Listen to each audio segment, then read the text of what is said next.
Having lived through these times that should have learned everlasting lessons for us.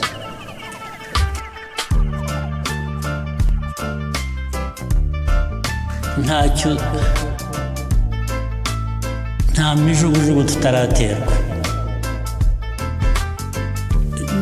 n'isi yose rimwe na rimwe n'isi yose ikadutera imijugujugu tukadufata indi tukayizibukira. Iyo ibyo bimaze guhita ntabwo twakwiye kuba tubyibagirwa, ahubwo tukwiye kuba tubivanamo imbaraga n'isomo byatuma dutera imbere ndetse tukanihuta turusha tugana aho dushaka. That's not an opportunity to be wasted. Kandi nk'uko byavuzwe, ntabwo muri icyo gihe bishaka gutaka, kuko iyo utaka muri icyo gihe nta n'ubutakira. Ubutakira niwe ukugira atyo. Iyo abonye rero utaka arushaho kukugirira nabi, ahubwo kuko nyine aba yakugejeje aho yashaka. Urabimwima rero. Iteka wima umwanzi, iteka wima umwanzi icyo ashaka kugeraho. Niyo mpamvu muri biriya byose dukwiye guta igihe byinshi tunyuzemo, twatakaje abantu batagira umubare.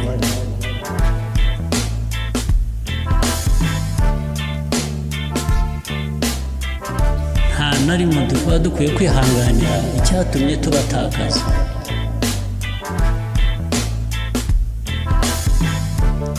kugira ngo bitazasubira. Ubuyobozi rero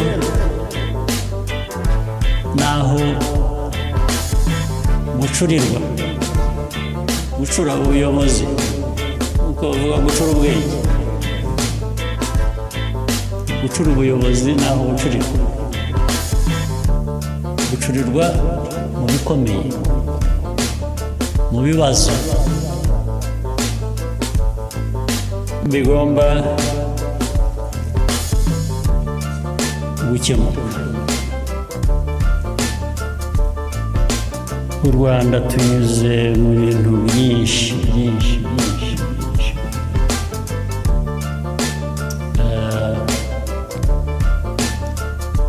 ndetse bikagaruka kuvuga ngo ariko kuki twabinyuzemo, twabishoboye dute? Kubera kanaka wundi, kubera nibi abantu bigiramo uruhare, kubera ba kanaka. Ariko wakongera ugatekereza ukavuga atari hose kanaka we yabishoboye ati, aha abandi ndetse batashoboye kugira amahirwe yo kubinyuramo. Kaza gusanga nta nubwo ari wa kanaka gusa, wenda wa kanaka afite uruhare nka 50%, ugashakisha ahandi 50% yavuye, ahandi 50% iva. Ndibwira ko sinenge vuga ngo mukeka ariko ndibwira ko ari byo.